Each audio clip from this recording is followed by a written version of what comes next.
ऋषभ चरित्र परम पावन, महान तथा स्वर्ग, यश और आयु प्रदान करने वाला है।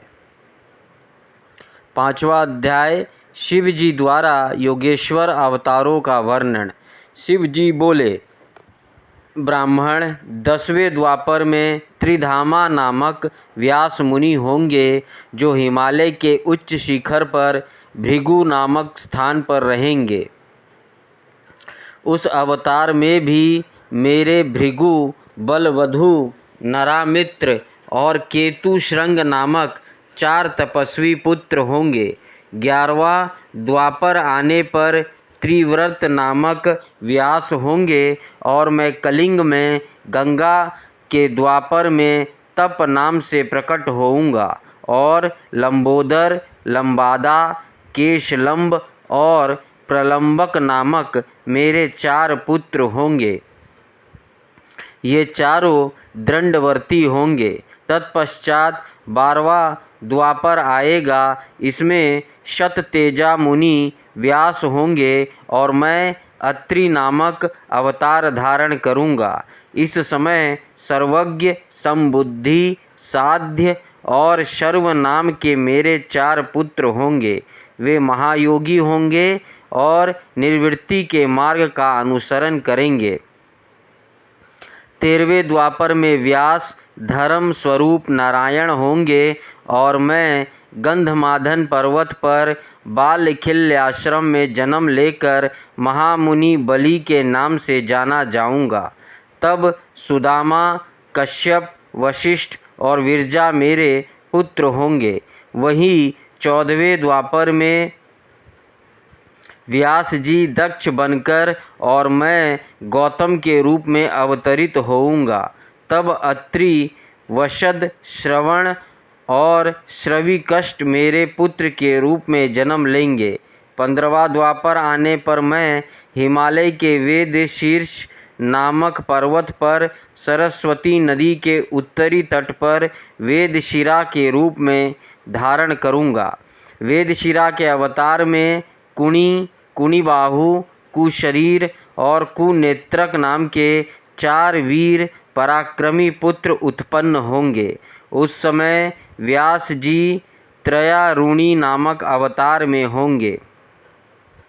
16वां द्वापर युग आने पर व्यास जी देव नाम धारण करेंगे और मैं गोकर्ण नामक वन में गोकर्ण बनकर जन्म लूँगा तथा कश्यप, उष्णा, च्यवन और बृहस्पति मेरे पुत्र होंगे।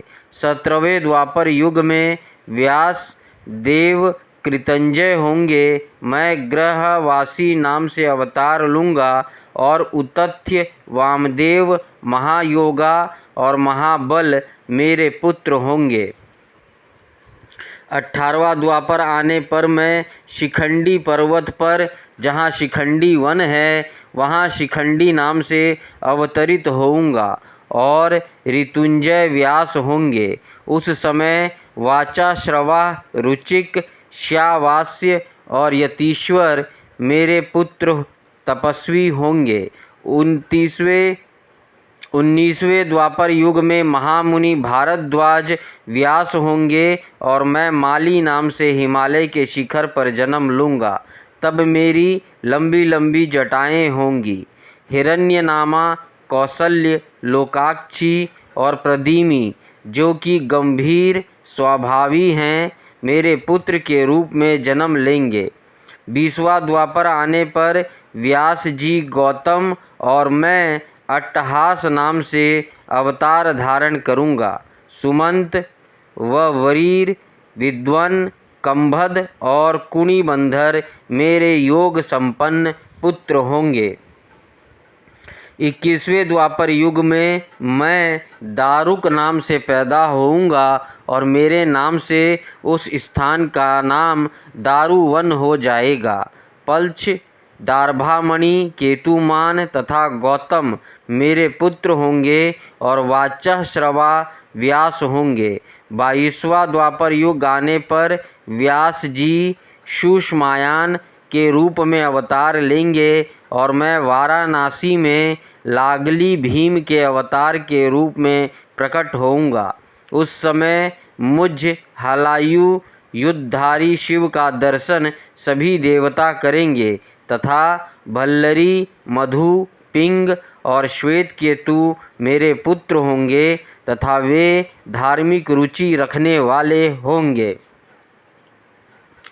23वां द्वापर में व्यास तृणबिंदु मुनि होंगे। तब मैं कालिंजर नामक पर्वत पर श्वेत नाम से उत्पन्न होऊंगा और ऊशिक, बृहदश्र, देवल और कवि नाम से 4 तपस्वी पुत्र होंगे। 24वें द्वापर में यक्ष व्यास होंगे। तब मैं शूली नामक महायोगी के रूप में जन्म लूँगा। शालिहोत्र, अग्निवेश, युवानाश्र और शरदसु मेरे पुत्र होंगे। तब 25वां द्वापर युग आएगा। उस समय शक्ति नाम से व्यास अवतार धारण करेंगे और मैं मुंडीश्वर नाम से प्रकट होऊंगा। 26वें द्वापर में पराशर व्यास होंगे और मैं भद्रवट नगर से सहिष्णु के रूप में अवतरित होऊंगा। 27वां द्वापर आने पर मैं सोम शर्मा नाम से प्रभास नामक तीर्थ में अवतार धारण करूंगा। उस समय व्यास जी जातुकर्ण्य नाम से प्रसिद्ध होंगे। 28वां द्वापर युग में भगवान श्री हरि विष्णु पराशर के पुत्र के रूप में जन्म लेंगे और उनका नाम द्वैपायन व्यास होगा।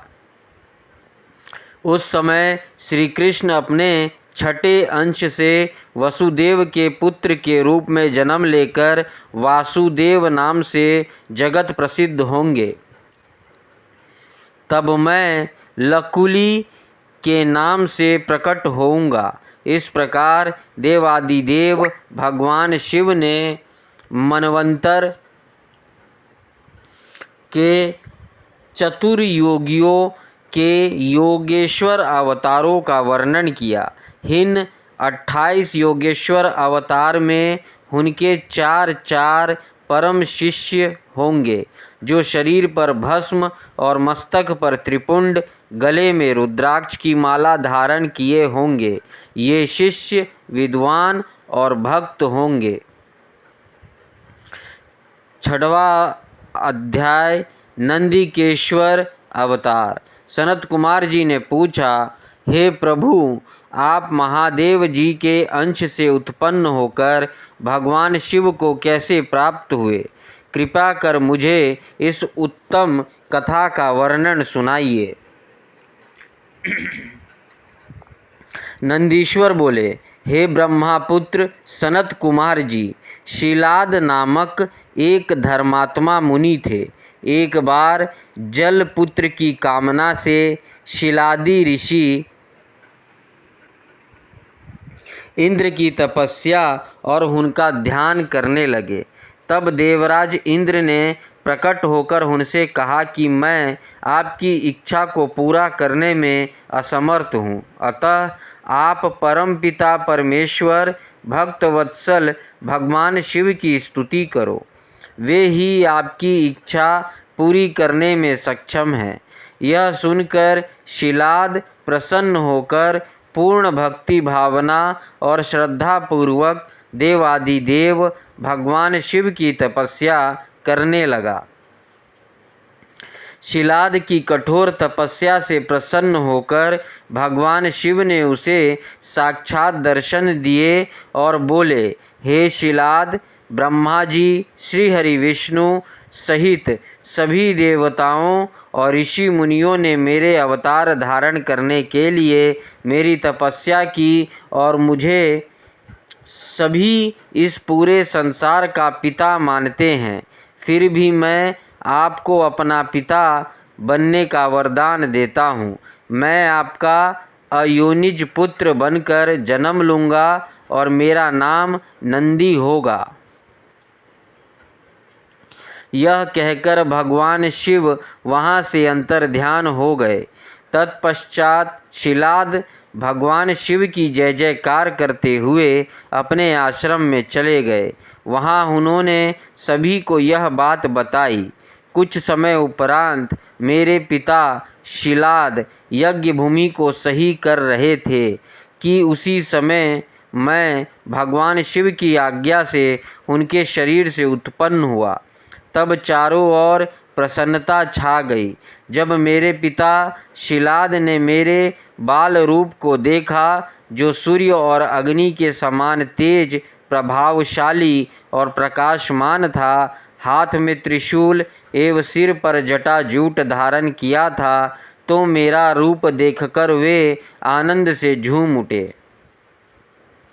शिलाद बोले, हे सुरेश्वर, आपने मुझे बहुत आनंद दिया है, इसी कारण मैं आपका नाम नंदी रखता हूँ। तब मेरे पिता अत्यंत प्रसन्न होकर भगवान शिव की स्तुति करने लगे। तत्पश्चात वे अपनी कुटिया में चले गए। उस कुटिया में जाकर मैंने अपने इस रूप का त्याग कर दिया और साधारण बालक की भांति रहने लगा। तब मेरे पिता शिलाद ने मेरे नामकरण आदि संस्कार पूरे किए। 5 वर्ष का होने पर मुझे संपूर्ण वेदों का अध्ययन कराया गया। जब मैं 7 वर्ष का हुआ तो देवादिदेव भगवान शिव की आज्ञा से मित्र और वरुण नामक मुनि मुझे देखने मेरे आश्रम आए।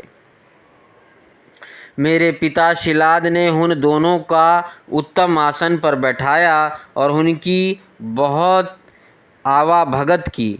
तब वे दोनों मुझे बार बार निहारने लगे और कुछ देर पश्चात वे मेरे पिता से बोले, हे तात, तुम्हारा यह पुत्र इतनी छोटी आयु में ही सब शास्त्रों का ज्ञाता हो गया है, लेकिन इसकी आयु तो बहुत कम है।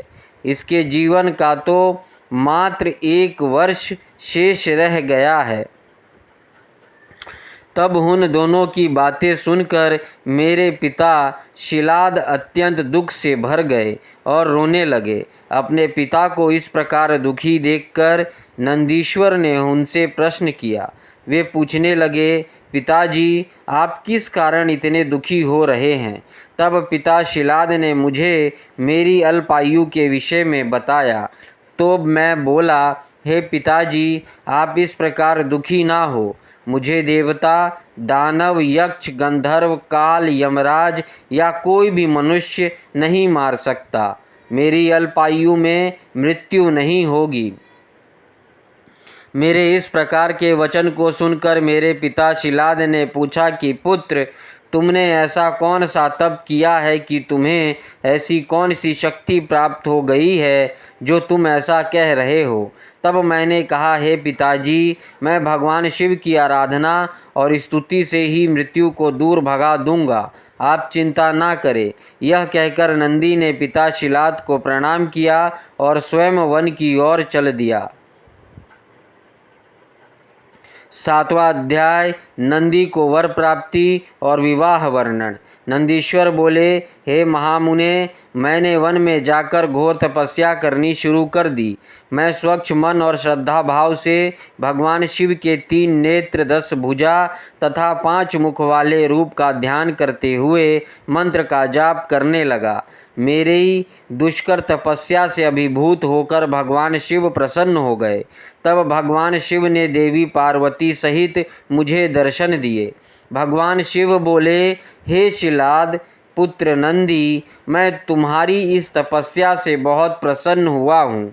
तुम जो चाहो मनोवांछित वर मांग सकते हो। तुम्हारी इच्छा मैं अवश्य पूरी करूँगा। देवादिदेव भगवान शिव के ये उत्तम वचन सुनकर मैं उनके चरणों में गिर पड़ा और पुनः उनकी स्तुति करने लगा। तब भगवान शिव ने अपने हाथों से मुझे ऊपर उठाया और बोले, हे वत्स नंदी, मेरे होते हुए भला तुम्हें मृत्यु भय कैसा? तुम अजर अमर हो और सदा मेरे गणनायक बनकर रहोगे। मेरा प्रेम तुम पर सदा बना रहेगा और तुम मृत्यु को कभी प्राप्त नहीं होगे। तुम्हारे घर पधारे वे दोनों मुनि मैंने ही भेजे थे। अतः अब तुम अपने शोक और चिंताओं को त्याग दो। यह कहकर भगवान शिव ने कमल के फूलों की माला अपने गले में से उतारकर मेरे गले में डाल दी। माला मेरे गले में पड़ते ही मेरे 3 नेत्र और 10 भुजाएं हो गई। तत्पश्चात भगवान शिव मुझसे बोले कि तुम और क्या चाहते हो। मैंने कहा, प्रभु, मैं आपकी सवारी बनना चाहता हूँ। तब महादेव शिव जी ने अपनी जटाओं से हार के समान निर्मल जल मुझ पर छिड़क कर कहा कि नंदी हो जाओ। तब होन परमेश्वर शिव की जटा से जटोरक, त्रिस्तोता, वृषभध्वनि, स्पणिदिका और जम्बू नदियाँ बह निकली। ये 5 नदियाँ पंचद नाम से जप्तेश्वर नामक स्थान के पास बह रही है। जो मनुष्य इन 5 नद नामक नदियों पर जाकर प्रसन्न मन से भगवान शिव की उपासना करता है, उसे परम मोक्ष की प्राप्ति होती है। उसकी सभी कामनाएं भगवान शिव अवश्य पूरी करते हैं। भगवान शिव ने देवी पार्वती से कहा कि देवी, मैं नंदी को अपने गणों का अधिपति बनाना चाहता हूँ। शिव जी के वचन सुनकर देवी पार्वती बोली, प्रभु, मैं नंदी को अपना पुत्र मानती हूँ। तब भगवान शिव ने अपने सभी गणों को बुलाकर उनसे कहा कि मैं नंदी को आप सब गणों का अधिपति बनाया है। भगवान शिव का यह कथन सुनकर सभी गणों ने प्रसन्नता पूर्वक उन्हें अपना स्वामी स्वीकार किया। फिर सब देवताओं और मुनियों ने नंदी का अभिषेक किया। तत्पश्चात नंदी का विवाह मरुतों की सुंदर दिव्य कन्या सुयशा से संपन्न हुआ। नंदी ने सपत्नीक परमेश्वर शिव को नमस्कार किया। महादेव जी ने नंदी का ऐश्वर्य संपन्न, महायोगी, महान धनुधारी, अजय और महाबली होने का आशीर्वाद प्रदान किया।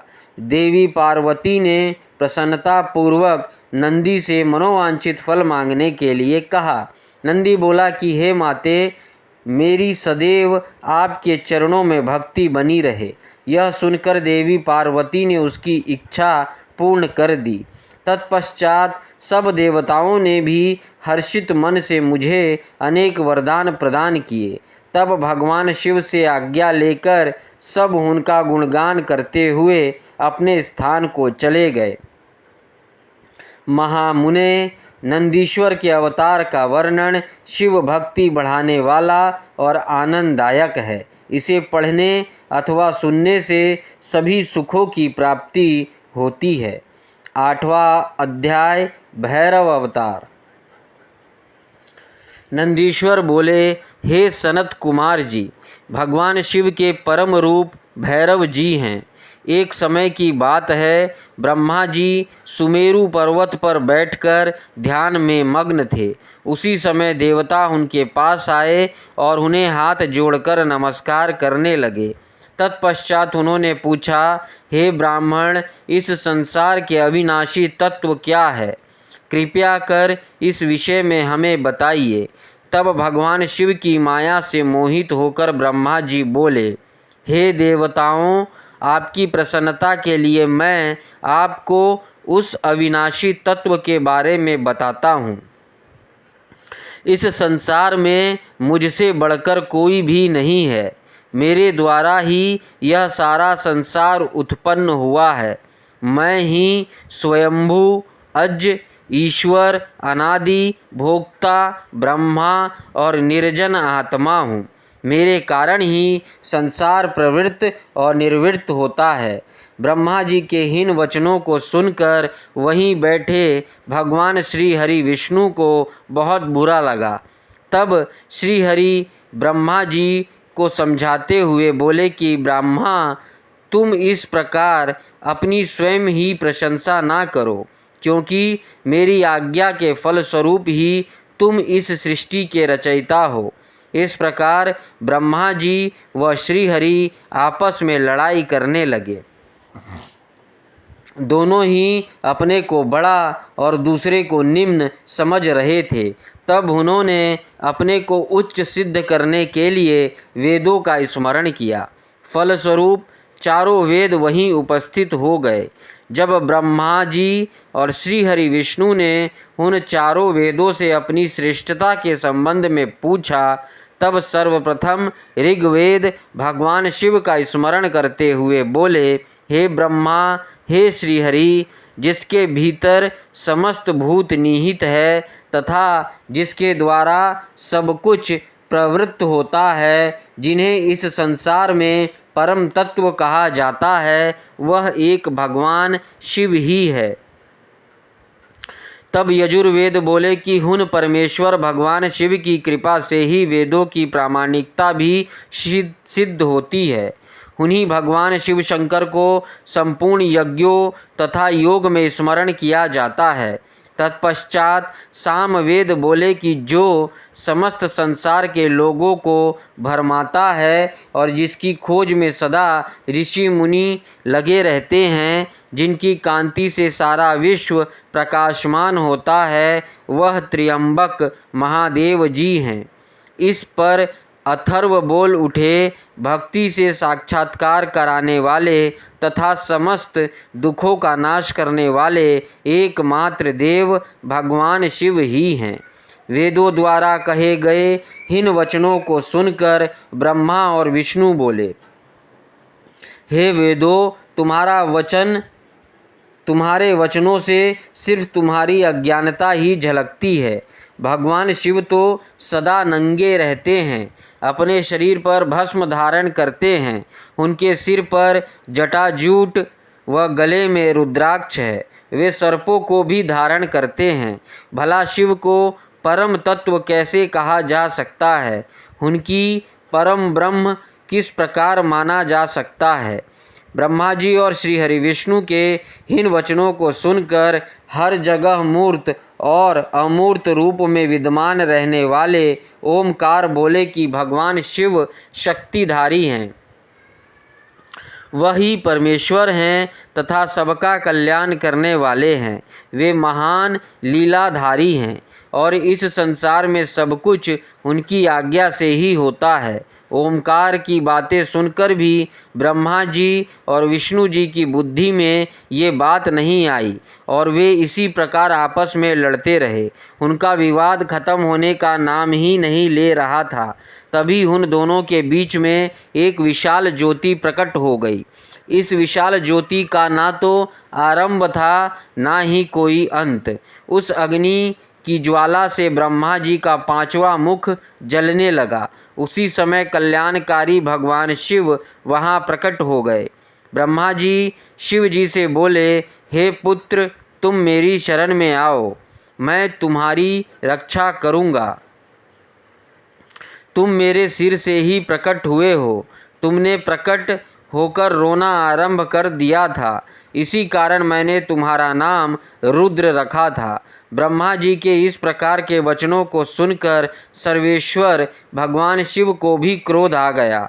उनके क्रोध से तत्काल ही एक पुरुष उत्पन्न हो गया। उसका नाम भैरव था। भगवान शिव ने उस पुरुष को आदेश देते हुए कहा, हे कालराज, तुम साक्षात काल के समान हो, इसलिए आज से तुम जगत के काल भैरव के नाम से विख्यात होगे। तुम ब्रह्मा पर शासन करो और उनके गर्व को नष्ट करो तथा इस संसार का पालन करो। आज से मैं तुम्हें काशीपुरी का आधिपत्य प्रदान करता हूँ। वहाँ के पापियों को दंड देना तुम्हारा ही कार्य होगा। वहाँ के मनुष्यों द्वारा किए गए अच्छे बुरे कर्मों का लेखा चित्रगुप्त स्वयं लिखेंगे। भगवान शिव के इस आदेश को काल भैरव ने प्रसन्नता पूर्वक ग्रहण किया। तत्पश्चात उन्होंने अपनी बाईं उंगली के अग्रभाग से ब्रह्मा जी का पांचवा सिर काट दिया। यह देखकर ब्रह्मा जी भयभीत होकर शतरुद्रीय का पाठ करने लगे। भगवान शिव की कृपा से दोनों के बीच का विवाद तुरंत समाप्त हो गया। उन्हें शिव जी का अपमान करने पर अत्यंत पछतावा होने लगा। भगवान शिव भक्त वत्सल हैं और अपने भक्तों का सदैव कल्याण करते हैं। उन्होंने ब्रह्मा जी और विष्णु जी को भी क्षमा करके उन्हें अभय प्रदान किया। तत्पश्चात भगवान शिव ने काल भैरव को आज्ञा प्रदान की कि वे सदा ब्रह्मा और विष्णु का आदर करें और पापियों को दंड प्रदान करें। 9वां अध्याय भैरव जी का अभिवादन।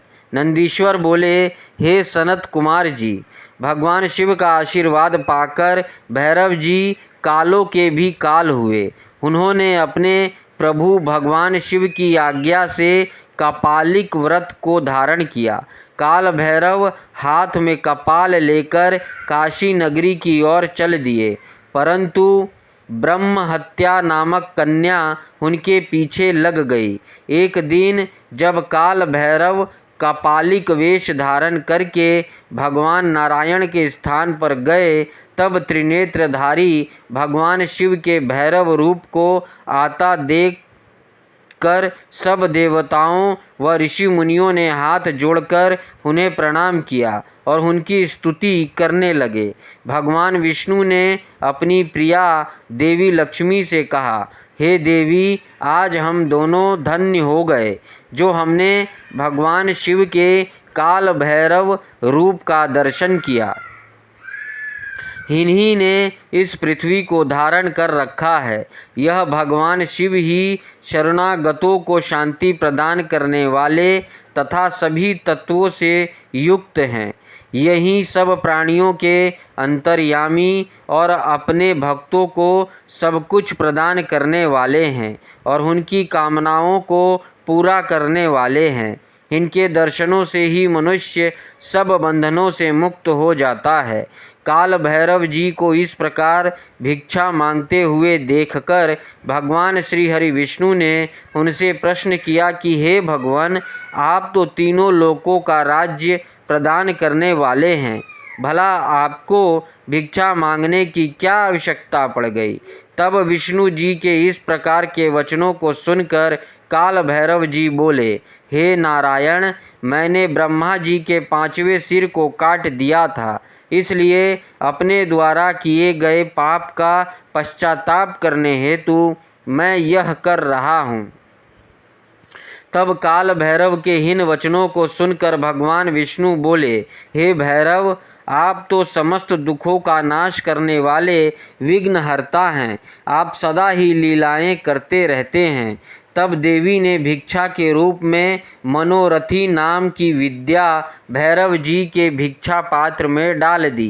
भिक्षा प्राप्त करके भैरव जी अन्य स्थान की ओर चल पड़े। तभी विष्णु जी ने भैरव जी के पीछे जाती हुई ब्रह्म हत्या को देखा और उससे कहा कि वह शिव जी का पीछा छोड़ दे, परंतु ब्रह्म हत्या ने कहा कि इस बहाने ही मैं शिव जी की सेवा करती हूँ। यह कहकर ब्रह्म हत्या फिर भैरव जी का पीछा करते हुए काशी नगरी के समीप आ गई। वहां पहुंचते ही ब्रह्म हत्या पाताल में समा गई और ब्रह्मा जी का सिर भैरव जी के हाथ से छूटकर पृथ्वी पर गिर पड़ा। जिस स्थान पर काल भैरव जी के हाथ से ब्रह्मा जी का 5वां सिर गिरा था, वह स्थान कपाल मोचन तीर्थ के रूप में प्रसिद्ध हो गया। जब तक भैरव जी पूरी पृथ्वी का भ्रमण करके काशी नहीं पहुँचे, उनके हाथ में ब्रह्मा जी का सिर चिपका रहा और काशी पहुँचते ही वह छूट गया। इसलिए काशी नगरी को पाप नाशिनी माना जाता है और यह सत्पुरुषों द्वारा सदा सेवनीय है। जो मनुष्य शुद्ध हृदय से कपाल मोचन भैरव जी का स्मरण करता है, उसके जन्म जन्मांतरों के पाप नष्ट हो जाते हैं। कपाल मोचन तीर्थ में जाकर विधि पूर्वक पिंडदान और देवप्रीत तर्पण करने से मनुष्य ब्रह्म हत्या के पाप से भी छुटकारा पा लेता है। प्रतिदिन भैरव जी का दर्शन करने से मनुष्य के समस्त पापों का नाश हो जाता है। काशी में रहने वाला जो पुरुष कृष्ण अष्टमी के दिन या मंगलवार को भैरव जी के दर्शन करता है उसके सभी पाप नष्ट हो जाते हैं। 10वां अध्याय नरसिंह लीला वर्णन। नंदीश्वर बोले, हे प्रभु, शार्दुल नामक भगवान शिव के अवतार के बारे में मैं तुम्हें बताता हूँ। कल्याणकारी भगवान शिव ने एक बार अग्नि के समान जलते हुए शरभ रूप को भी धारण किया था। वैसे तो भगवान शिव अपने भक्तों की रक्षा करने और उनका कल्याण करने हेतु अनेक अवतार धारण करते हैं, जिनकी गणना करना असंभव है। एक बार अपने द्वारपालों जय विजय को दिए गए शाप के कारण वे दोनों दिति पुत्र कश्यप जी के पुत्रों के रूप में उत्पन्न हुए।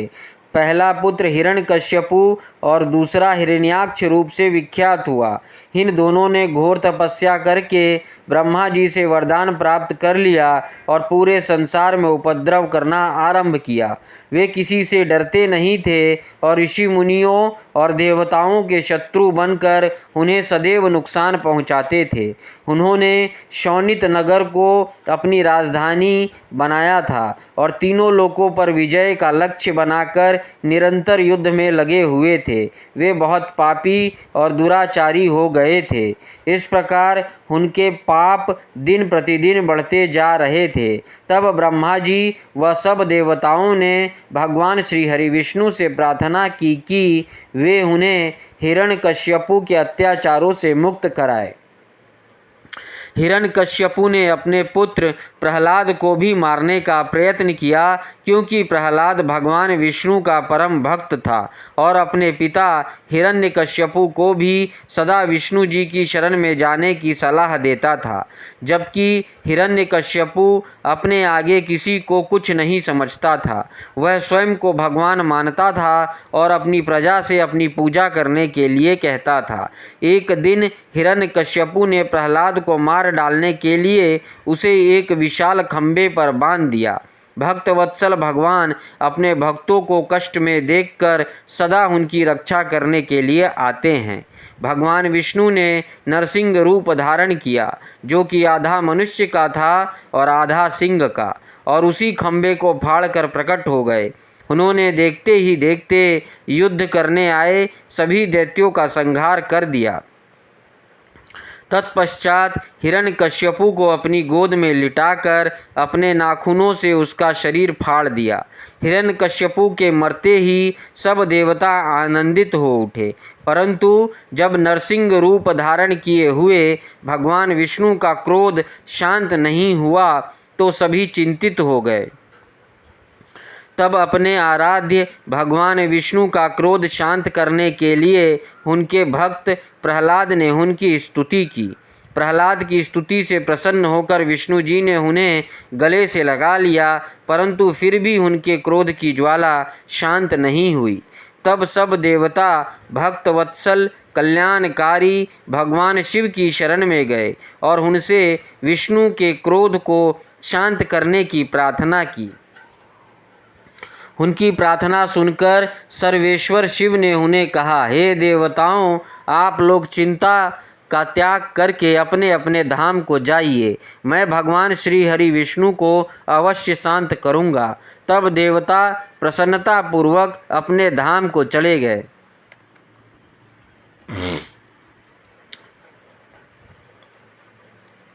11वां अध्याय शरभ अवतार। नंदीश्वर बोले, जब देवताओं की प्रार्थना सुनकर कल्याणकारी भगवान शिव ने उन्हें नरसिंह रूप का क्रोध शांत करने का आश्वासन देकर विदा कर दिया, तब उन्होंने प्रलयंकारी भैरव रूप महाबली वीरभद्र को बुलाया।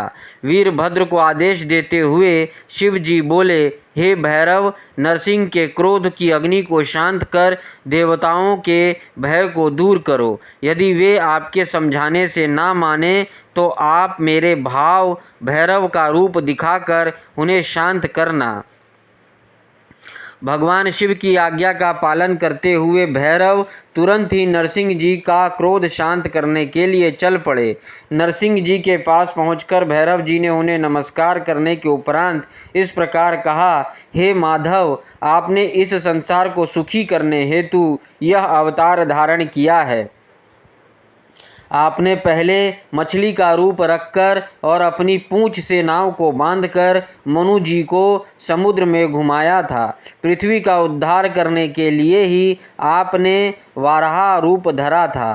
तत्पश्चात आपने वामन अवतार ग्रहण करके बलि को बांधा था। अब आपने अपने भक्तों के कष्टों को दूर करने के लिए नरसिंह रूप धारण किया है। प्रभु, आप ही सबके दुखों का नाश करने वाले हैं। आप जिस कार्य की सिद्धि हेतु नरसिंह रूप धारण किए थे वह कार्य पूर्ण हो चुका है, इसलिए अब आप इस भयंकर रूप को त्याग दीजिए और पुनः अपना मनोहारी रूप धारण कर लीजिए।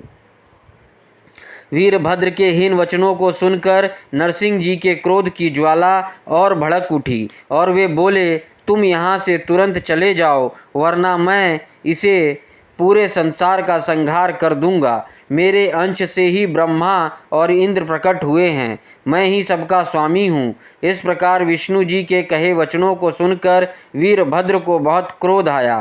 तब वे बोले, क्या आप संसार के संहार कर्ता भगवान शिव को भी नहीं जानते हैं? मैं उन्हीं की प्रेरणा से यहाँ आया हूँ। आप अहंकार को त्याग कीजिए, क्योंकि ना तो आप इस सृष्टि के सृजन करता हैं, ना पोषण करता और ना ही संहार करता। उन्हीं परमेश्वर शिव की कृपा से आप अनेक अवतार धारण करते हैं। आपके कर्म रूपधारी का सिर भगवान शिव की अस्थि माला की शोभा बढ़ा रहा है। आपके पुत्र ब्रह्मा का 5वां सिर भी मैंने काट लिया था। इस संसार में हर तरफ भगवान शिव की ही शक्तियाँ फैली हुई है। उन भक्तवत्सल भगवान शिव की ही शक्ति से आप मोहित हो रहे हैं।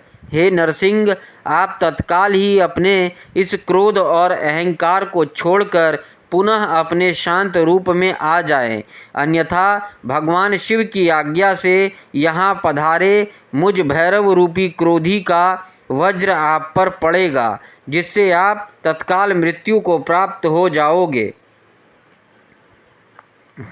12वां अध्याय शिव द्वारा नरसिंह के शरीर को कैलाश ले जाना।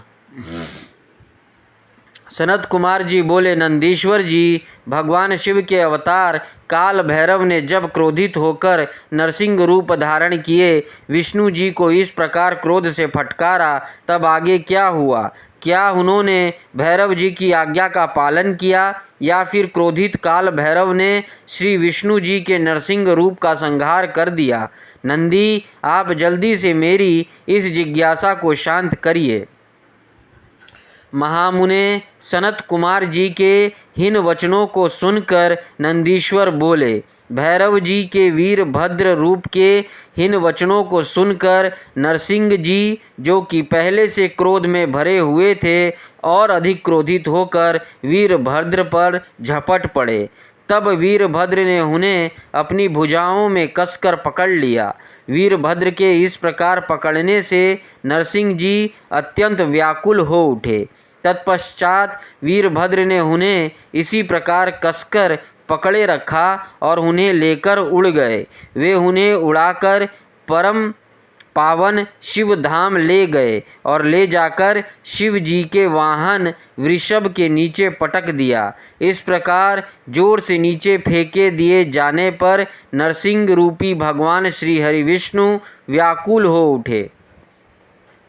यह देखकर सभी देवता और ऋषि मुनि देवादिदेव भगवान शिव की स्तुति करने लगे।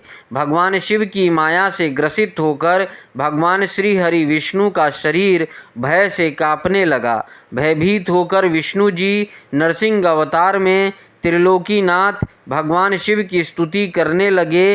वे प्रभु के सामने नतमस्तक होकर खड़े हो गए। नरसिंह भगवान परमेश्वर शिव से परास्त हो गए। उनकी शक्तियाँ क्षीण हो गई। वीरभद्र भैरव ने नरसिंह की सभी शक्तियों पर अपना अधिकार स्थापित कर लिया। सभी देवता हाथ जोड़कर कल्याणकारी भगवान शिव के यश का गान करने लगे। तब देवताओं द्वारा की गई स्तुति से प्रसन्न होकर महेश्वर शिव बोले, हे देवताओं, अब आपको घबराने अथवा भयभीत होने की कोई आवश्यकता नहीं है। वीरभद्र भैरव द्वारा इस प्रकार विष्णु जी के नरसिंह रूप को पराजित करना एक लीला मात्र है। इसमें भगवान श्री हरि विष्णु की महत्ता पर कोई प्रभाव नहीं पड़ेगा। मेरे सभी भक्त मेरे साथ साथ विष्णु जी की भी आराधना किया करेंगे। यह कहकर भगवान शिव नरसिंह जी के शरीर को अपने साथ लेकर कैलाश पर्वत पर चले गए। तब भगवान शिव ने अपनी मुंडमाला में नरसिंह का मुख भी शामिल कर लिया।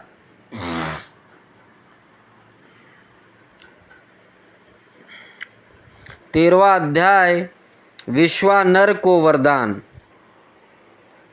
नंदीश्वर बोले, हे ब्रह्मापुत्र, अब आप शशि मौली भगवान शिव के उस उत्तम चरित्र को सुनिए जिसमें उन्होंने विश्वानर के घर अवतार लिया था। बहुत पहले नर्मदा नदी के किनारे नर्मपुर नामक नगर था। इस नगर में विश्वानर नाम के एक महामुनि रहते थे। वे भगवान शिव के परम भक्त थे और संपूर्ण शास्त्रों के ज्ञाता थे। उनका विवाह शुचिस्मति नामक ब्राह्मण कन्या से हुआ था। वह ब्राह्मण पत्नी अत्यंत पतिव्रता थी और अपने पति विश्वानर की बहुत सेवा करती थी। उसकी इस प्रकार सच्चे हृदय से की गई निष्काम सेवा से प्रसन्न होकर महामुनि विश्वानर उसे वरदान देना चाहते थे। उन्होंने अपनी पत्नी से कहा कि मैं तुम्हारी इस उत्तम सेवा से बहुत प्रसन्न हूँ, तुम्हें वर देना चाहता हूँ। तुम्हारी जो कामना हो उसके बारे में मुझे बताओ। अपने पति के हीन वचनों को सुनकर ब्राह्मण पत्नी ने कहा, यदि आप मुझ पर प्रसन्न हैं तो कृपा कर मुझे महादेव जी के समान पुत्र प्रदान करें। अपनी पत्नी के इस वर को सुनकर विश्वानर सोच में डूब गए कि मेरी पत्नी ने मुझसे बड़ा ही दुर्लभ वर मांगा है। यह वर तो त्रिलोकीनाथ भगवान शिव की कृपा से ही पूर्ण हो सकता है। तब उन्होंने अपनी पत्नी से कहा कि देवी, तुम्हारा यह वर तो भगवान शिव की कृपा से ही पूर्ण हो सकता है, इसलिए मैं भगवान शिव को प्रसन्न करने हेतु उनकी तपस्या करने के लिए जाता हूँ। अपनी पत्नी को तपस्या के बारे में बताकर विश्वानर अपने घर से निकल गए। चलते चलते वे काशी नगरी में मणिकर्णिका घाट पर पहुँचे और अपने आराध्य के दर्शन कर उन्होंने अपने जन्म जन्मांतर के पाप नष्ट कर दिए। तत्पश्चात विश्वेश्वर लिंग के दर्शन कर उन्होंने सभी तीर्थ स्थानों में पिंडदान किया और ब्राह्मणों व ऋषि मुनियों को भोजन खिलाया। फिर काशी के कुओं, बावड़ियों और तालाबों में स्नान करने के पश्चात विश्वेश्वर लिंग की पूजा अर्चना में मग्न हो गए। 1 वर्ष तक बिना कुछ खाए पिए विश्वानर ने अद्भुत तपस्या की। 1 वर्ष बीत जाने के पश्चात जब एक दिन विश्वानर पूजा हेतु गए, तब उन्हें लिंग के मध्य भाग से एक सुंदर बालक की प्राप्ति हुई। वह बालक बहुत सुंदर था। उसकी पीली जटाएं थीं और उसने सिर में मुकुट लगा रखा था और वह हंस रहा था। ऐसे अद्भुत बालक को पाकर महामुनि बहुत प्रसन्न हुए। उन्होंने भगवान शिव का बहुत बहुत धन्यवाद किया और उनकी स्तुति करने लगे। वह बालक प्रसन्नतापूर्वक बोला, हे ब्राह्मण, मैं तुमसे प्रसन्न हूँ, बोलो क्या वर मांगना चाहते हो। तब विश्वानर बोले, प्रभु, आप तो सर्वेश्वर हैं, सब कुछ जानने वाले हैं। अपने भक्तों के मन की बात भला आपसे कैसे छिप सकती है। तब भगवान शिव ने अपने बाल रूप में ही कहा, विश्वानर, तुम्हारी तपस्या सिद्ध हुई। शीघ्र ही मैं तुम्हारी पत्नी शुचिष्मति के गर्भ से तुम्हारे पुत्र के रूप में जन्म लूँगा, तब मेरा नाम गृहपति होगा। यह वरदान देकर भगवान शिव का वह बाल रूप अंतर्ध्यान हो गया और विश्वानर प्रसन्नता पूर्वक शिवलिंग को नमस्कार करके अपने घर चले गए।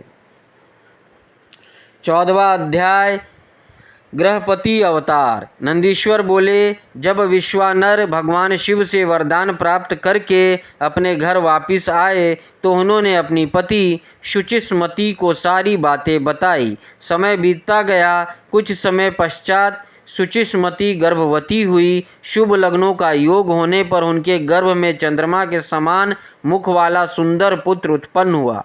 भगवान शिव के अवतार लेते ही देवताओं ने प्रसन्न होकर ददुम्भी बजाई।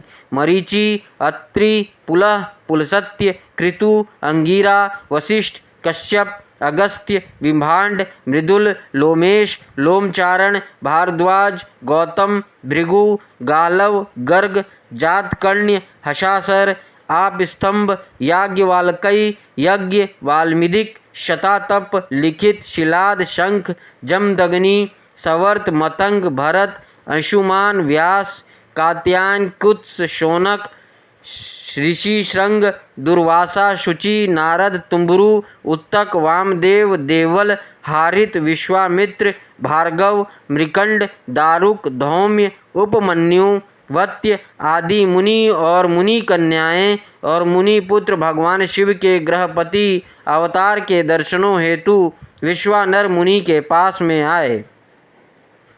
देवगुरु बृहस्पति के साथ ब्रह्मा जी और श्री हरि विष्णु, नंदी और भृगी गणों के साथ भगवान शिव, देवी पार्वती के साथ लेकर देवराज इंद्र सभी देवताओं सहित तथा नागराज, पाताल से सारी नदियाँ, पर्वत और समुद्र उस बालक के दर्शनों के लिए विश्वानर के आश्रम में गए। सभी ऋषि मुनियों, साधु संतों सहित देवताओं ने उस बालक के दर्शन किए। स्वयं ब्रह्मा जी ने उस बालक के जात कर्म संस्कार संपन्न किए और उस बालक का नाम गृहपति रखा। तत्पश्चात सब देवताओं ने प्रसन्नता पूर्वक उस बालक को अनेक आशीर्वाद प्रदान किए। तब सब देवता शुचिष्मति और विश्वानर मुनि के भाग्य की प्रशंसा करते हुए अपने अपने धाम को चले गए। मुनि विश्वानर और उनकी पत्नी उस बालक का लालन पालन करने लगे तथा समय समय पर होने वाले संस्कार संपन्न करने लगे। गृहपति जब 5 वर्ष का हो गया तब उन्होंने उसका यज्ञोपवीत कराया। बालक गृहपति जिज्ञासु प्रवृत्ति का था। उसने अति शीघ्र ही अपने पिता से सब वेदों का ज्ञान प्राप्त कर लिया। जब बालक 9 वर्ष का हुआ तो देव ऋषि नारद उनके घर पधारे। मुनि विश्वानर ने उनसे अपने पुत्र के भाग्य के विषय में जानना चाहा। तब नारद जी बोले, मुनि, आपका पुत्र बड़ा भाग्यवान और वैभवशाली है, परंतु 12 वर्ष का होने पर इसे अग्नि और बिजली से खतरा उत्पन्न हो सकता है। इसलिए आपको अपने पुत्र को अग्नि और बिजली के करीब नहीं जाने देना चाहिए। ऐसे वचन सुनकर कहकर देव ऋषि नारद उस बालक को अपना आशीर्वाद देकर वहाँ से चले गए। 15वां अध्याय गृहपति को शिव जी से वर प्राप्ति। नंदीश्वर बोले, हे महामुने, जब इस प्रकार की बातें बताकर देव ऋषि नारद वहाँ से चले गए तब उनके वचनों से देवी शुचिष्मति और विश्वानर को बहुत दुख पहुँचा और वे दोनों बड़े जोर जोर से रोने लगे। शोक में रोते हुए वे दोनों मूर्छित हो गए। फिर पहले तो मुनि विश्वानर ने अपने को संभाला, फिर अपनी पत्नी को समझाते हुए बोले, देवी, इस प्रकार रोकर कुछ भी नहीं होगा, इसलिए तुम इस प्रकार रोना बंद करो। फिर वे दोनों अपने पुत्र गृहपति को ढूंढने लगे। उस समय उनका पुत्र घर से बाहर था। जब वह वापस आया तो अपने माता पिता को इस प्रकार रोता हुआ देखकर उनसे पूछने लगा कि आप इस प्रकार क्यों रो रहे हैं। अपने पुत्र को इस प्रकार प्रसन्न करता सुनकर देवी शुचिस्मती ने गृहपति को अपने गले से लगा लिया और रोते हुए ही उसने नारद जी के द्वारा कही गई बातें कह दी। यह सुनकर गृहपति तनिक भी विचलित नहीं हुआ और अपने माता पिता को समझाने लगा कि आप इस प्रकार दुखी ना हो। मैं मृत्यु विजयी शिव मंत्र को जप कर मृत्यु से अपनी रक्षा कर लूँगा। अपने पुत्र की साहसपूर्ण बातें सुनकर माता पिता दोनों बहुत प्रसन्न हुए और बोले कि मृत्युंजय भगवान शिव की आराधना करने से अवश्य ही सारे विघ्न दूर हो जाते हैं, अतः तुम उनकी शरण में जाओ, वे तुम्हारा कल्याण करेंगे। अपने माता पिता से आशीर्वाद लेकर बालक गृहपति काशी चला गया। वहाँ उसने स्नान करने के पश्चात शिवलिंग के दर्शन किए। विश्वेश्वर लिंग का दर्शन करने के पश्चात उसे बहुत प्रसन्नता हुई और वह अपने को भाग्यशाली मानने लगा कि उसे प्रभु के दर्शन हो गए। तब उसने वहीं एक शिवलिंग स्थापित किया। वहीं प्रतिदिन उस लिंग को 108 घड़ों में गंगा जल भरकर स्नान कराता था और फिर विधि पूर्वक उनकी आराधना करता था। उसका मन सदा ही शिव चरणों का स्मरण करता रहता था। धीरे धीरे समय बीतता गया। गृहपति ने 12वें वर्ष में प्रवेश किया। नारद जी की वाणी को सिद्ध करते हुए देवराज इंद्र गृहपति के सामने प्रकट हुए। इंद्र ने कहा कि बालक मांगो, क्या मांगते हो? तब इंद्र की बातें सुनकर गृहपति ने उन्हें नमस्कार किया और बोला, प्रभु, मैं आपसे नहीं भगवान शिव से वरदान मांगना चाहता हूँ। आप चले जाइए। मैं शिव जी के अलावा किसी अन्य से कुछ नहीं मांग सकता, क्योंकि शिव ही मेरे आराध्य हैं और मैं उन्हीं का भक्त हूँ। गृहपति के हीन वचनों को सुनकर इंद्रदेव क्रोध से तमतमा उठे। उन्होंने अपना वज्र निकाल लिया। उनके हाथों में वज्र देखकर बालक को अपने पिता द्वारा बताई गई बात याद आ गई और वह डर से मूर्छित होकर गिर पड़ा। यह देखकर भक्तवत्सल भगवान शिव देवी पार्वती सहित तुरंत वहाँ प्रकट हो गए। जैसे ही उन्होंने गृहपति को छुआ, वह उठ खड़ा हुआ। अपने सामने साक्षात भगवान शिव और माता पार्वती को पाकर वह रोमांचित हो उठा। उनका रूप करोड़ों सूर्य के समान प्रकाशित हो रहा था। इस अद्भुत रूप को देखकर गृहपति मंत्रमुग्ध हो गया और दोनों हाथ जोड़कर देवादिदेव महादेव जी की स्तुति करने लगा। तब भक्तवत्सल शिव ने हंसते हुए कहा, हे बालक, मैं तुम्हारी इस उत्तम तपस्या से बहुत प्रसन्न हूँ। मैं तुम्हारी परीक्षा ले रहा था। मैंने ही इंद्र को तुम्हारे पास भेजा था। तुम अपनी परीक्षा में सफल हुए हो। तुम्हें डरने की कोई आवश्यकता नहीं है। तुम्हें कोई नहीं मार सकता। तुम्हारे द्वारा स्थापित किया गया मेरा यह लिंग संसार में अग्निश्वर नाम से विख्यात होगा और इसके तेज के आगे कोई ठहर नहीं पाएगा। यह अग्नि और बिजली से रक्षा करने वाला होगा। इस लिंग की पूजा करने वाले को अकाल मृत्यु का भय नहीं होगा। ऐसा कहकर भगवान शिव ने गृहपति के माता पिता को बुलाया और सबने मिलकर कल्याणकारी भगवान शिव का पूजन किया। तत्पश्चात शिव जी उसी अग्नेश्वर लिंग में समा गए। 16वां अध्याय यज्ञेश्वर अवतार। नंदेश्वर बोले, हे मुनीश्वर, अब मैं आपको भगवान शिव के यज्ञेश्वर अवतार के बारे में बताता हूँ। एक बार देवताओं और असुरों ने मिलकर सागर के गर्भ में छिपे अमूल्य रत्नों और धरोहरों को निकालने के लिए क्षीर सागर का मंथन किया। मंथन करते समय सर्वप्रथम विष निकलने लगा और संसार उस विष की ज्वाला से भस्म होने लगा। यह देखकर देवता और दानव भयभीत हो गए और भगवान शिव की स्तुति करने लगे। भगवान शिव सदा ही अपने भक्तों की रक्षा और कल्याण करते हैं। उन्होंने अपने भक्तों का दुख दूर करने के लिए उस विष को पी लिया। विष पीने के कारण उनका गला नीले रंग का हो गया और वे नीलकंठ नाम से विख्यात हुए। तत्पश्चात देवता और दानव नए उत्साह और जोश के साथ दोबारा समुद्र मंथन करने लगे, जिससे अनेकों बहुमूल्य रत्न, हीरे जवाहरात और अमृत का प्रादुर्भाव हुआ। अमृत निकलने पर देवताओं और असुरों में युद्ध होने लगा। तब राहु नामक असुर अमृत कलश चुराकर भाग खड़ा हुआ। यह दृश्य चंद्रमा ने देख लिया और उसका पीछा किया। विष्णु जी ने अपने सुदर्शन चक्र से उसकी गर्दन काट दी। क्योंकि उसने अमृत पी लिया था, इसलिए सिर कटने के बाद भी वह मरा नहीं। तब से राहु चंद्रमा को डराने लगा। भगवान शिव ने चंद्रमा की रक्षा करने के लिए उसे अपने सिर पर धारण कर लिया। देवताओं ने असुरों से अमृत कलश छीन लिया और अमृत पान कर लिया। अब उन्हें अपने पर अभिमान होने लगा और वे अपने बल की प्रशंसा करने लगे। जब इस बात का ज्ञान त्रिलोकीनाथ भगवान शिव को हुआ कि देवता मंदाद हो गए हैं, तब उन्होंने देवताओं को होश में लाने के लिए अपने मन में निश्चय किया।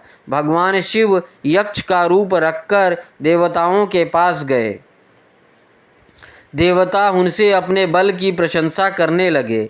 देवताओं की गर्वपूर्ण बातों को सुनकर यक्ष रूप धारण किए भगवान शिव बोले, हे देवताओं, तुम्हारा यह अभिमान और गर्व झूठा है। सच्चाई यह है कि तुम्हारा निर्माण करने वाला स्वामी कोई और है। तुम गर्व से भरकर उसे भूल गए हो।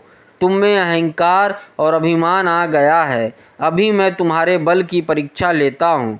यह कहकर उन्होंने एक तिनका धरती पर रखा और कहा कि हे बलशाली देवताओं, अपने पराक्रम और बल से अपने अस्त्र शस्त्रों का प्रयोग करके इसे काट दो।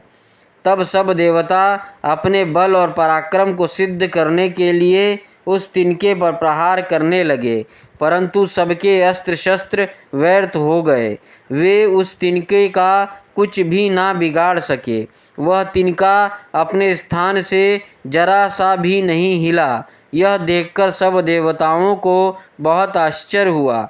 देवता आश्चर्यचकित होकर एक दूसरे को देख ही रहे थे कि आकाशवाणी हुई। आकाशवाणी बोली, देवताओं, यक्ष के रूप में ये कोई और नहीं भगवान शिव हैं, जो सबके परमेश्वर, रचनाकर्ता, पालन करता तथा विनाश करता है। आकाशवाणी सुनकर सब देवताओं को अपनी भूल का एहसास हो गया और वे यज्ञेश्वर भगवान शिव को प्रणाम करके उनकी स्तुति करने लगे। शिव जी ने यज्ञेश्वर रूप रखकर देवताओं का घमंड दूर किया और फिर सबको आशीर्वाद देकर वहाँ से अंतर्ध्यान हो गए। 17वां अध्याय शिव दशावतार। नंदीश्वर बोले, हे महामुने, अब मैं आपको त्रिलोकीनाथ भगवान शिव के दशा अवतारों के बारे में बताता हूँ। भगवान शिव के पहले अवतार को महाकाल कहा जाता है और यह प्रभु के भक्तों को भक्ति और मुक्ति प्रदान करता है। देवी महाकाली अपने भक्तों को सदा उनकी मनोवांछित वस्तु प्रदान करती है।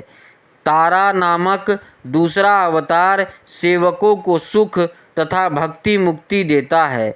भील नामक तीसरा भुवनेश अवतार भुवनेश नामक भील शक्ति का है। चौथा षोडश विदेश की षोडश शक्ति का है, जो महादेव जी के परम भक्तों को सुख प्रदान करने वाला है। पांचवा भैरव की गिरजा नामक भैरवी शक्ति है, जो उपासना करने वालों की सभी कामनाएं पूरी करती है। छठी छिन्नमस्ता नामक शक्ति भक्तों के मनोरथों को पूरा कर उन्हें शांति प्रदान करती है। भगवान शिव शंकर का 7वां अवतार धूम्रवान है, जिससे धूम्रवती शक्ति फल देने वाली हुई। 8वें अवतार रूप का नाम बगला है और बगलामुखी शक्ति महा आनंद देने वाली और भक्तों का कल्याण करने वाली है। शिव जी का 9वां अवतार मातंग नाम से हुआ। एवं जिससे मातंग शक्ति उत्पन्न हुई। देवादिदेव भगवान शिव के 10वें अवतार के रूप में कमल का प्रादुर्भाव हुआ, जिससे कमला नामक शक्ति उत्पन्न हुई। यह शक्ति अपने भक्तों का पालन करने वाली तथा अभीष्ट फल प्रदान करने वाली है। त्रिलोकीनाथ भगवान कल्याणकारी शिव द्वारा लिए गए ये 10 अवतार सज्जन पुरुष एवं उनके परम भक्तों को सदा सुख प्रदान करने वाले हैं। भक्तवत्सल भगवान शिव इन अवतारों द्वारा अपनी भक्ति में लीन रहने वालों को अपनी सच्ची भक्ति और मुक्ति प्रदान करते हैं। देवादिदेव महादेव जी द्वारा धारण किए गए ये 10 अवतार तंत्र शास्त्र से संबंधित हैं। ये 10 अवतार अद्भुत हैं एवं इनकी महिमा दिव्य है। भगवान शिव की ये 10 शक्तियाँ शत्रु को मारने के कार्य में प्रयुक्त होती है। ये 10 दिव्य शक्तियाँ दुष्टों को दंड देती है और ब्रह्म तेज में वृद्धि करती है। 18वां अध्याय एकादश रुद्रों की उत्पत्ति। नंदीश्वर बोले, हे महामुनि, अभी मैंने आपको कल्याणकारी भगवान शिव के 10 अवतारों के बारे में बताया। अब मैं उन्हीं शिव जी के 11वें अवतार के बारे में बताता हूँ। इन्हें सुनने से असत्य के दोषों से उत्पन्न होने वाली बाधा दूर हो जाती है। पूर्व समय में एक बार देवराज इंद्र अपनी नगरी अमरावती को छोड़कर चले गए। यह देखकर उनके पिता कश्यप ऋषि को बहुत दुख पहुंचा। मुनि कश्यप भगवान शिव के परम भक्त थे। उन्होंने इंद्र को बहुत समझाया और स्वयं काशी नगरी आ गए।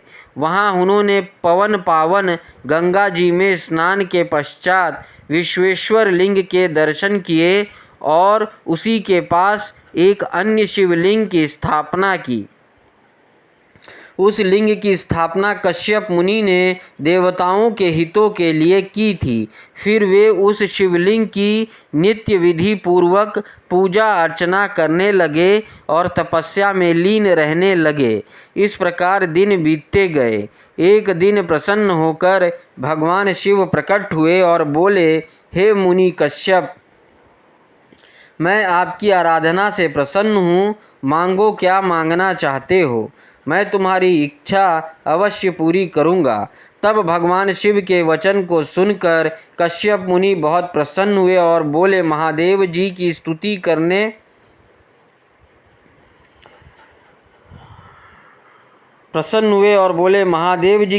करने लगे। फिर बोले, हे भगवान, मैं अपने पुत्र के दुख से बहुत दुखी हूँ। आप मेरे पुत्र का दुख दूर कीजिए। आप मेरे घर में मेरे पुत्र के रूप में उत्पन्न होकर मुझे सुख प्रदान कीजिए। कश्यप मुनि के वर को सुनकर शिव जी ने तथास्तु कहा और वहाँ से अंतर्ध्यान हो गए।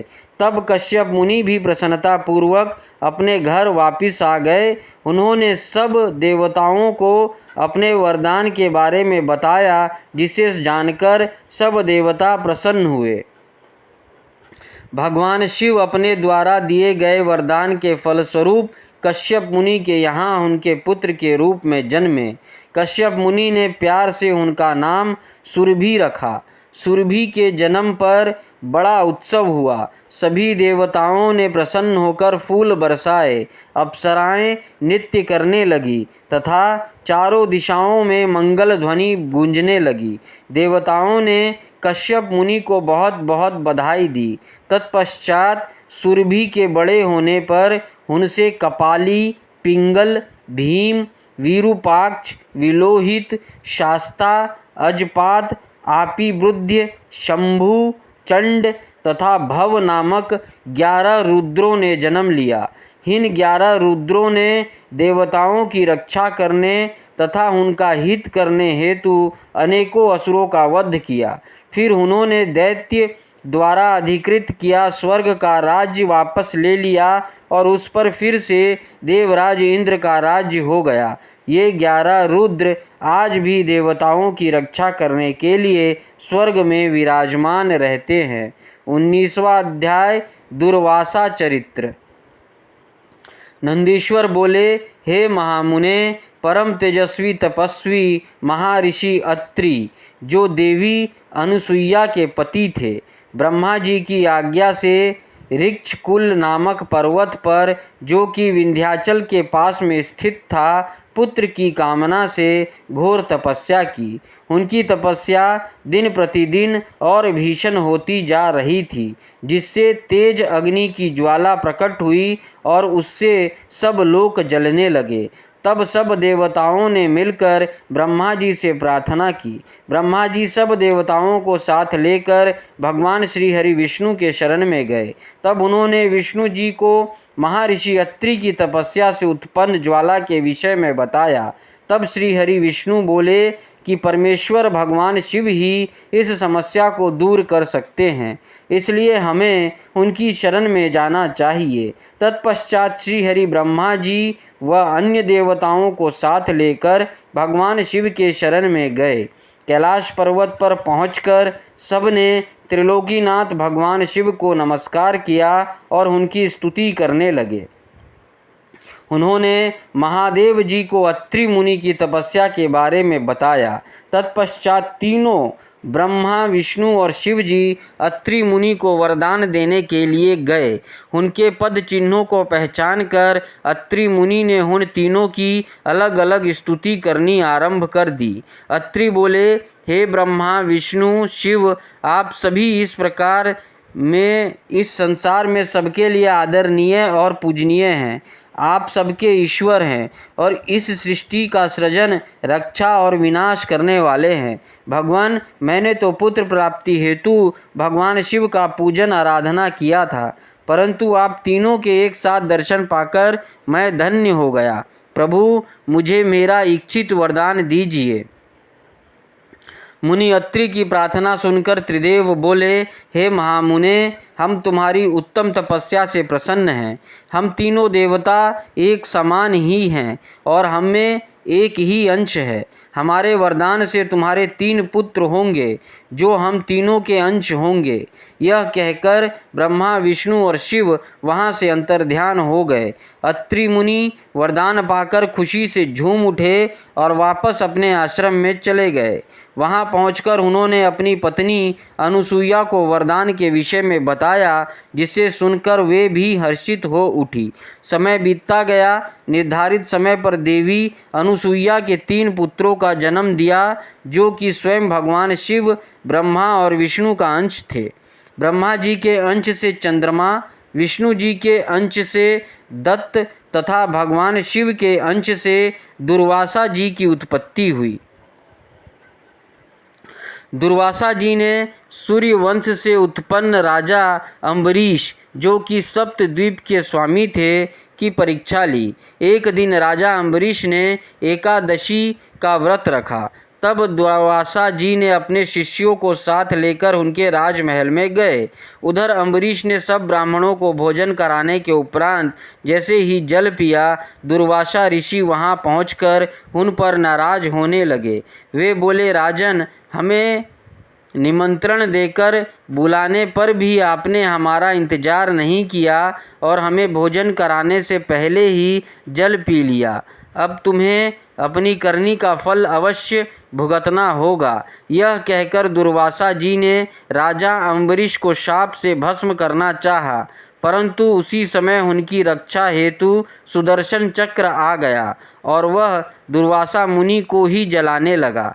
तभी आकाशवाणी हुई कि दुर्वासा जी अम्बरीश भगवान शिव के अंश हैं। यह सुनकर सुदर्शन चक्र शांत हो गया। तब राजा अम्बरीश ने दुर्वासा जी के चरण पकड़ लिए और उन्हें उत्तम भोजन करा कर विदा किया। एक बार दुर्वासा जी ने मर्यादा पुरुषोत्तम श्री राम की परीक्षा ली। उन्होंने श्री राम से कहा कि आपके और हमारे बीच होने वाली बात में कोई बीच में ना आए। जब वे दोनों एकांत में बैठकर वार्तालाप कर रहे थे, लक्ष्मण वहां चले आए। तब रामचंद्र जी ने अपने प्रण के अनुसार अपने भाई लक्ष्मण का त्याग कर दिया। उनकी दृढ़ता से दुर्वासा मुनि प्रसन्न हुए और उन्हें आशीर्वाद देकर वहाँ से अपने स्थान को चले गए। इसी प्रकार एक बार उन्होंने श्री कृष्ण जी की भी परीक्षा ली थी। जब भगवान विष्णु ने कंस का वध करने के लिए कृष्णा अवतार लिया, उस समय उनकी प्रसिद्धि चारों ओर फैल गई। वे ब्राह्मणों को प्रेम भाव से जिमाते थे। उनकी ख्याति के कारण एक बार दुर्वासा जी कृष्ण की परीक्षा लेने के लिए पहुंच गए। उनकी सेवा से प्रसन्न होकर उन्होंने कृष्ण को व्रज के समान शरीर होने का वरदान दिया। एक बार द्रौपदी ने दुर्वासा जी को स्नान करते देखकर उन्हें वस्त्र दान किया था। तब उसके फलस्वरूप दुर्वासा जी ने उन्हें वरदान दिया कि जब तुम पर विपत्ति आएगी तो यह वस्त्र बढ़कर तुम्हारी रक्षा करेगा। और दुर्योधन द्वारा किए गए चीरहरण के समय उसी वरदान ने उनकी रक्षा की थी। इस प्रकार मुनि दुर्वासा ने अनेक वरदानों से प्राणियों की रक्षा की। 20वां अध्याय हनुमान अवतार। नंदीश्वर बोले, हे महामुने, एक समय की बात है, भगवान शिव जो कि महान लीलाधारी हैं, भगवान श्री हरि विष्णु का मोहिनी रूप देखकर उन पर मोहित हो गए। कामदेव के बाणों से आहत होकर रामचंद्र जी के कार्यों को सिद्ध करने हेतु उन्होंने अपना वीर्यपात कर दिया। तब उस वीर के पत्ते पर रखकर सप्तऋषियों ने देवी अंजनी के कान में पहुंचा दिया। समय आने पर देवी अंजनी गर्भवती हुई और उन्होंने महाबली और पराक्रम युक्त वानर रूपी शरीर वाले हनुमान को जन्म दिया। बाल्यकाल में हनुमान बड़े ही वीर और पराक्रमी थे। वे बहुत चंचल भी थे। बाल लीला में उन्होंने सूर्य को फल समझकर निगल लिया था और देवताओं की विनती पर उसे मुक्त किया। यह जानने के बाद भी हनुमान भगवान शिव के अंश से जन्मे हैं। सबने उन्हें अनेक वरदान व आशीर्वाद प्रदान किए। सूर्यदेव की कृपा से उन्हें सारी विद्याएं प्राप्त हुई। बालपन से ही हनुमान के हृदय में श्री राम का निवास था। भक्ति भावना से उनकी आराधना और सेवा करना ही उनका ध्येय था। उन्होंने श्री राम की सेवा हेतु अपना घर त्याग दिया। उनकी वानर राज सुग्रीव से भेंट ऋषिमुख पर्वत पर हुई, जिनकी पत्नी का हरण उसके भाई बाली ने किया था और उसे अपने राज्य से निकाल दिया था। हनुमान भी सुग्रीव के साथी बनकर उनके साथ रहने लगे। जब रामचंद्र जी वनवास काट रहे थे और दुष्ट रावण ने उनकी पत्नी देवी जानकी का अपहरण कर लिया था, उस समय उनकी भेंट हनुमान से हुई थी। हनुमान ने अपने आराध्य श्री राम को पहचान लिया और उनके चरणों में अपना सर्वस्व समर्पित कर दिया। हनुमान और सुग्रीव से मित्रता हो जाने के पश्चात श्री राम ने सुग्रीव के बड़े भाई बाली, जिसने उनका राज्य और पत्नी दोनों को छीन लिया था, का वध कर सुग्रीव का राज्य अभिषेक कराया। फिर सुग्रीव अपनी पूरी वानर सेना सहित श्री राम की पत्नी देवी सीता को ढूंढने के लिए निकल पड़े, परंतु कुछ पता ना चल सका। तब स्वयं हनुमान ने माता सीता की खोज शुरू की तथा समुद्र पार लंका जाकर उन्हें खोज निकाला और उनके आराध्य प्रभु राम का संदेश उन तक पहुंचाया। अपने स्वामी का समाचार पाकर देवी सीता बहुत प्रसन्न हुई। उनका सारा शोक पल भर में दूर हो गया। माता सीता को राम जी का संदेश देकर हनुमान ने राक्षसों को सबक सिखाना शुरू किया। उन्होंने सारी अशोक वाटिका को नष्ट कर दिया, सारे वृक्षों को उखाड़कर फेंक दिया। जब रावण के सैनिकों ने उन्हें देख लिया तो रावण के सामने जाने हेतु उन्होंने अपने को कैद करा दिया। बंधन में बांधकर उन्हें रावण के सामने ले जाया गया। तब राक्षस राज ने वानर रूपी हनुमान की पूँछ में आग लगाने का दंड दिया। जब उनकी पूँछ में आग लगा दी गई तो उन्होंने पूरी लंका उससे जला दी। फिर समुद्र में कूदकर अपनी पूँछ की आग बुझाई। फिर रामचंद्र जी को उनकी प्रिया की निशानी दी। अपनी पत्नी का समाचार पाकर श्री राम बहुत प्रसन्न हुए और उन्होंने वानरों की सेना को साथ लेकर लंका पर चढ़ाई कर दी। सर्वप्रथम उन्होंने शिवलिंग की स्थापना कर उसका पूजन किया। फिर समुद्र पार लंका की ओर प्रस्थान किया। हनुमान ने इस युद्ध में बहुत वीरता का परिचय दिया। उन्होंने हजारों असुरों को मार डाला। युद्ध में जब लक्ष्मण घायल होकर मूर्छित हो गए तब उनकी प्राण रक्षा हेतु हनुमान संजीवनी बूटी लेकर आए और उन्हें जीवन प्रदान किया। हनुमान ने अहिरावण का वध करके भी राम लक्ष्मण की रक्षा की थी। हनुमान में भगवान शिव का अंश था और उन्होंने पग पग पर श्री राम की रक्षा एवं सहयोग देकर उनके कार्यों को सिद्ध किया। 21वां अध्याय महेश अवतार वर्णन। नंदीश्वर बोले, हे महामुने, एक समय भगवान शिव और देवी पार्वती प्रसन्नतापूर्वक अपनी इच्छा से विहार कर रहे थे। उन्होंने भैरव को द्वार पर द्वारपाल बनाकर खड़ा किया था, जिसका कार्य किसी को भी द्वार पर आने नहीं देना था। उधर दूसरी ओर भगवान शिव अपनी प्राण वल्लभा देवी पार्वती के साथ लीलाएं कर रहे थे और उनसे विनोदपूर्ण बातें कर रहे थे। बात करते हुए काफ़ी समय बीत गया। तभी देवी पार्वती की कुछ सखियां जो राजमहल में ही थी वहां उनके कक्ष में आ गई। तब वे भी महादेव जी के पास बैठकर उनसे लीलाओं के वर्णन को सुनने लगी। काफ़ी देर तक उन सखियों से भगवान शिव की बातें करते देख देवी पार्वती को क्रोध आ गया। वे गुस्से से महल के बाहर जाने लगी। द्वार पर खड़े द्वारपाल भैरव ने देवी पार्वती को देखा तो उसके मन में विकार आ गया। वह उन्हें साधारण स्त्री समझकर घूरने लगा। देवी पार्वती ने भैरव के मन की बात पहचानते हुए उसे शाप दे दिया। भैरव, तू पृथ्वी पर जाकर एक साधारण मनुष्य की भांति जीवन जिएगा और अपनी करनी का फल भोगेगा। जब देवी पार्वती इस प्रकार भैरव को शाप दे रही थी तो भगवान शिव भी वहां आ पहुँचे। शाप से दुखी होकर भैरव ने देवी के चरणों में गिरकर उनसे क्षमा याचना की। तब त्रिलोकीनाथ भक्तवत्सल देवादिदेव भगवान शिव ने भैरव को आश्वासन दिया।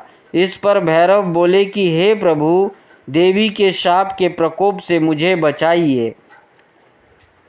तब शिवजी भैरव को संतावना देकर कहने लगे, देवी पार्वती का शाप मिथ्या तो नहीं हो सकता, परंतु भैरव, हम अपने परम भक्त को ऐसे भी नहीं छोड़ सकते। तुम चिंता मत करो। भैरव का आश्वासन देकर शिवजी देवी पार्वती को साथ लेकर चले गए। शाप के अनुसार भैरव जी शीघ्र ही वेताल के रूप में पृथ्वी लोक पर विचरने लगे। तब अपने भक्तों का उद्धार करने के लिए भगवान शिव ने पृथ्वी पर अवतार लिया और वे महेश के रूप में और देवी पार्वती शारदा के नाम से पृथ्वी लोक पर लीलाएं करने लगी। 22वां अध्याय वृषभावतार वर्णन। नंदीश्वर बोले, हे ब्रह्मापुत्र सनत कुमार जी, एक बार देवताओं और दैत्यों ने मिलकर बहुमूल्य रत्नों और खजानों को हासिल करने के लिए समुद्र मंथन करने का निश्चय किया, परंतु वह मंथन किस प्रकार किया जाए यही सब सोच रहे थे। तभी आकाशवाणी हुई। आकाशवाणी ने कहा, हे कल्याणकारी देवताओं, तुम्हारा कार्य अवश्य ही सिद्ध होगा।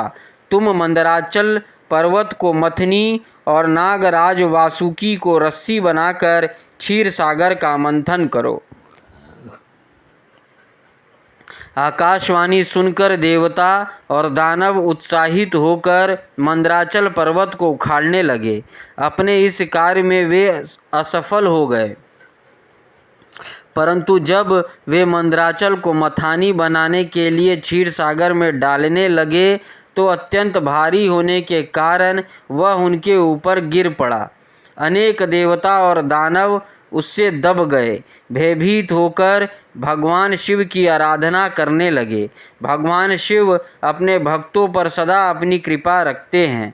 उन्होंने देवताओं दानवों को बल प्रदान किया। सबने मिलकर मंदराचल पर्वत को क्षीर सागर के जल में डाल दिया।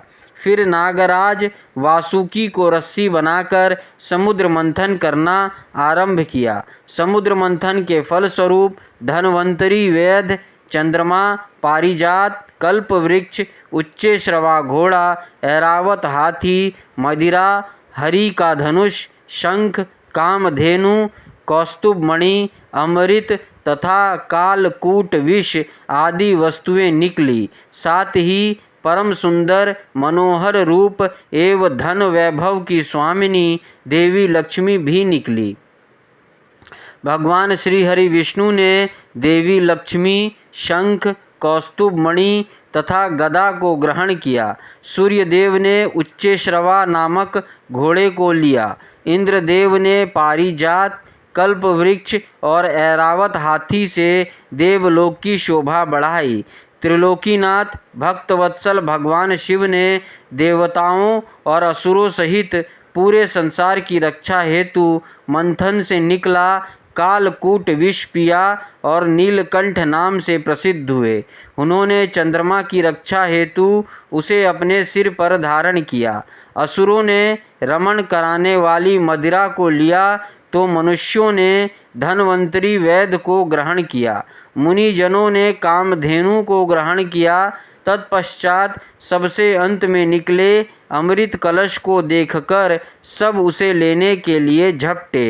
देवता और असुर दोनों ही अमृत पीना चाहते थे। असुरों ने देवता से अमृत छीन लिया।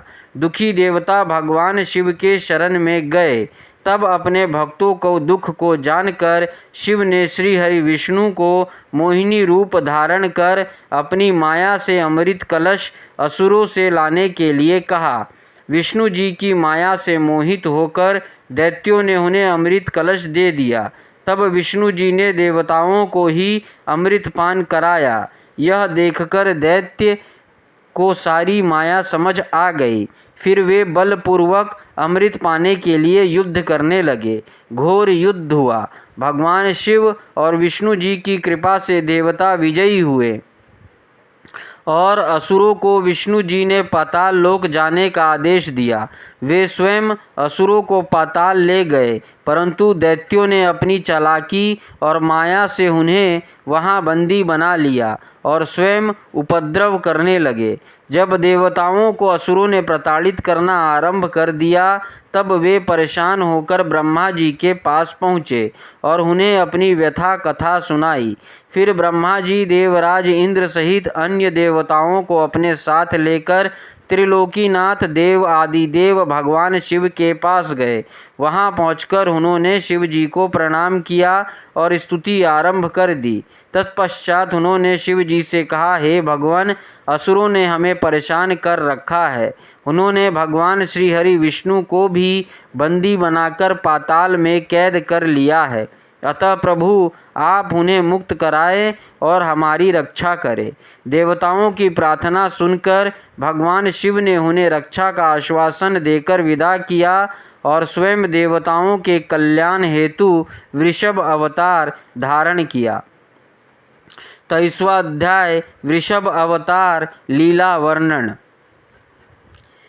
नंदीश्वर बोले, हे सनत कुमार जी, कल्याणकारी भगवान शिव ने अपने भक्तों की रक्षा के लिए वृषभ का रूप धारण किया और पाताल की ओर चल पड़े। भगवान शिव ने भयंकर गर्जना के साथ